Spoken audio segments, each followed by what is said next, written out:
வணக்கம் நண்பர்களே. பெட்ரோல் விலை கண்ணா பின்னான்னு ஏறிக்கிட்டு இருக்கு. இதுக்கு காரணம் என்ன?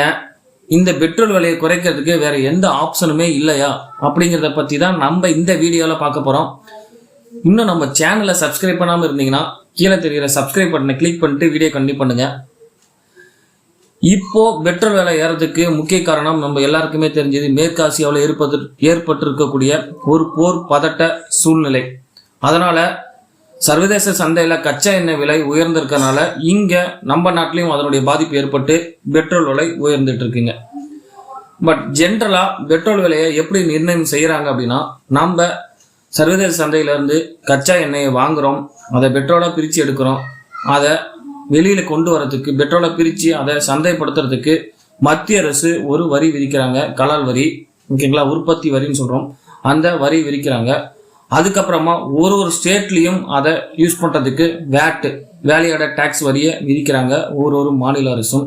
அது மட்டும் இல்லாம டீலர் கமிஷன், பெட்ரோல் பங்க் உரிமையாளர்களுக்கான டீலர் கமிஷன், இது மூணுக்கு அப்புறம் தான் நாம கையில பெட்ரோல் கிடைக்குது. ஜென்ரலா ஒரு 40 to 50 ரூபா தான் ஒரிஜினல் பெட்ரோல் விலையா இருக்கும். அதுக்கப்புறம் பார்த்தீங்கன்னா மத்திய அரசு வரி, மாநில அரசு வரி, டீலர் கமிஷன் இதெல்லாம் போக நம்ம கையில் ஒரு 50 ரூபாய்க்கு மேலே ஏற்றப்பட்டு கையில் நம்மளுக்கு பெட்ரோலாக கிடைக்குதுங்க. ஸோ திட்டத்திட்ட பார்த்தீங்கன்னா 50% வரி மட்டுமே ஒரு பெட்ரோலுக்கு 1 லிட்டருக்கு நம்ம கொடுத்துட்ருக்கோம்.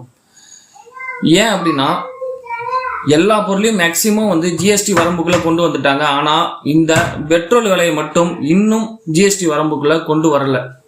இதுக்கு நிறைய காரணங்கள் இருக்கலாம். முக்கிய காரணம் என்னன்னா, இந்த பெட்ரோலை ஒரு வேளை ஜிஎஸ்டிக்குள்ள கொண்டு வந்துட்டாங்கன்னா மத்திய அரசுக்கும் மாநில அரசுக்கும் கிடைக்கக்கூடிய வருவாய் குறைஞ்சிருங்க. ஏன்னா ஜிஎஸ்டிக்கு கொடுத்துருக்கக்கூடிய அதிகபட்ச வரிய விகிதமே என்னன்னா 28% தான். ஆனா இப்போ ஜிஎஸ்டி வரம்புக்குள்ளார இன்னும் பெட்ரோலை கொண்டு வராதனால 50%க்கு மேல வரி கட்டிட்டு இருக்கோம் நம்ம பெட்ரோலுக்கு.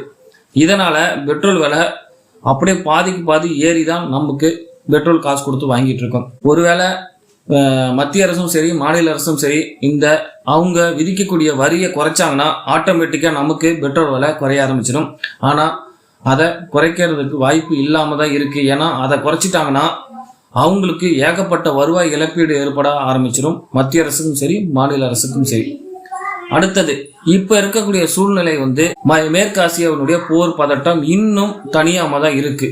காரணம் என்னன்னா, இஸ்ரேலும் அமெரிக்காவும் சேர்ந்து இன்னும் ஈரான் மேல போர் தொடுத்துட்டு இருக்கிறது நடந்துகிட்டே தான் இருக்கு. இன்னும் அது எந்த ஒரு முடிவும் எட்டப்படாம இருக்கு. நடுவுல ஒரு வாட்டி பேச்சுவார்த்தை நடத்தப்பட்டது, ஆனா அதுவும் தோல்வியில முடிஞ்சிருக்கு. ஆனா அமெரிக்கா இன்னும் சொல்லிக்கிட்டு தான் இருக்காங்க, நாங்க பேச்சுவார்த்தைக்கு தயாராக தான் இருக்கோம், இந்த போர் பதட்டம் நிக்கணும் அப்படிங்கறதா எங்களுடைய கருத்தாகவும் இருக்கு அப்படின்னு சொல்லிட்டே இருக்காங்க. பட் இன்னும் சில சமயம் ஏன் முந்தா நேற்று கூட அமெரிக்கா ஈரான் மேல போர் தொடுத்து இருக்காங்க. இதனால இந்த போர் பதட்டம் இன்னும் முடியாம தான் இருக்கு. இதனால முக்கியமான நீரிணை, ஹார்முஸ் நீரிணை வழியா கப்பல் கடந்து வரதுல மிகப்பெரிய ஒரு சவாலான நிகழ்வாகவே இருக்கு. ஏன்னா ஈரான் அந்த ஹார்முஸ் நீரிணை வழியா வரக்கூடிய மற்ற நாட்டு கப்பல், அதாவது அவங்களுடைய எதிரி நாட்டு கப்பல் எல்லாத்தையுமே, அமெரிக்காவுக்கு சப்போர்ட் பண்ணக்கூடிய நாடுகள் எல்லாத்தையுமே ஹார்முஸ் நீரிணைய கடந்து வரதை தடுத்துக்கிட்டு இருக்காங்க. அமெரிக்கா ஈரான் கப்பல் வெளியில வரதை தடுத்துக்கிட்டு இருக்காங்க. இதனால அந்த வழியா வரக்கூடிய முக்கிய பெட்ரோல், நம்ம கச்சா எண்ணெய் எல்லா நாடுக்கும் கிடைக்காம இருக்கு. ஏன்னா கிட்டத்தட்ட ஒரு 40% அந்த வழியா தான், அந்த வளைகுடா நாட்டில் இருக்கக்கூடிய நாடுகள்ல இருந்து கிடைக்கக்கூடிய கச்சா எண்ணெய் 40% உலக நாடுகளுக்கு செல்லாம இருக்கனால டோட்டலாவே கச்சா எண்ணெய் விலை நிறைய கண்ட்ரில ஏறிக்கிட்டு இருக்கு. இவ்வளவு நாள் நம்ம கண்ட்ரில ஏறாம இருந்துச்சு, இப்போ ஏற ஆரம்பிச்சிருச்சு. இந்த போர் பதட்டம் இன்னும் முடியாம போனுச்சுன்னா கண்டிப்பா இந்த சூழ்நிலை இன்னும் ஒரு பெட்ரோல் விலை நம்ம கையில கட்டுப்படுத்த முடியாத அளவுக்கு விலை ஏறாம தான் ஆரம்பிக்கும். இந்த போர் பதட்ட சூழ்நிலை தனியாம இருந்ததுன்னா கண்டிப்பா இன்னும் பெட்ரோல் விலை ஏறிக்கிட்டு தான் இருக்கும். ஏன்னா கச்சா எண்ணெய் விலை உயர உயர இங்க கண்டிப்பா பெட்ரோல் விலை உயர ஆரம்பிக்க தான் செய்யும். அதுல எந்த ஒரு மாற்றமும் கிடையாது.